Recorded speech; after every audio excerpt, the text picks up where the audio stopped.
Hi folks, welcome to today's coffee and Colossians. I'm on the road again and down at Fig Tree Anglican Church. So it's good to be here. It's an Anglican training thing, and it's lovely to have Kanishka Raphael, the Archbishop.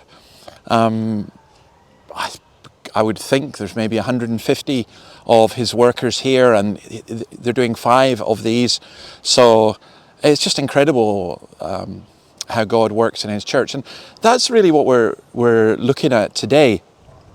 We're looking at this just this simple phrase that you may have the full riches of complete understanding.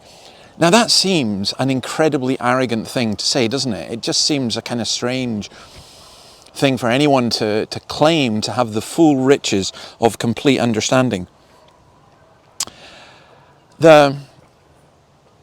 What does it mean, complete understanding? It doesn't mean that you know everything. I like this definition: an informed conviction that results from insight, the ability to distinguish the true from the false. In Isaiah 33 verse 6, he will be the sure foundations for your times, a rich store of knowledge and wisdom, and of salvation and wisdom and knowledge. The fear of the Lord is the key to this treasure.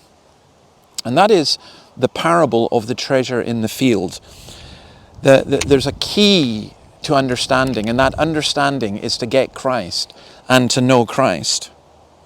So the opposite of that, false teaching, is a cancer which destroys a healthy body. False teaching causes discouragement. False teaching brings division and confusion and insecurity. True teaching brings what Paul's been speaking about: encouragement, unity, and the full riches of complete understanding, the certainty of Christ. I think it's just such a great grasp, the full riches of complete understanding. It's the perspective, it's the worldview by which we see the world. We see the world through the eyes of Christ. I was delighted yesterday to get this. Seek. Sorry, please excuse me. Seek is the follow-up to ask. Now, one of the problems when you have a book like this, which is all these questions, and I'm answering them, people think, well, you kind of know it all. Do you know all the answers? No.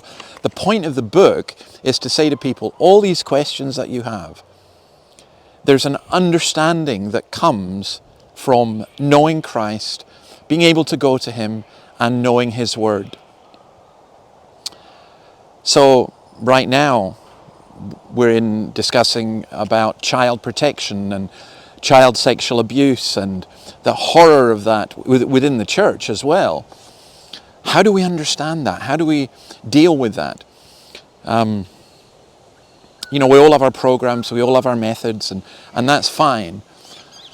But ultimately, the background which we are to have is that of knowing Christ and seeing the world through his eyes. And if you want to talk about children, it's as Christ sees children, and anyone who causes them harm, it's about the worst thing that you could do in his eyes. Anyway, the full riches of complete understanding. It's an amazing thought, isn't it? It really is just an amazing thought and a wonderful thing. And as I say, it's not that we know it all. It's not that we've got a simple answer for every, or a simple solution for every problem. It's just that we get a view of the world which enables us to see everything. Was it C.S. Lewis said, I believe in God the same way, or I believe in Jesus the same way that I believe in the sun, not because I see it, but because by it I see everything else. Well, by Christ, we see everything else. That's the full riches of complete understanding. So, better head back in. Good to be with you. And this is Wednesday, so I hope that I will see you again tomorrow. God bless you. Bye.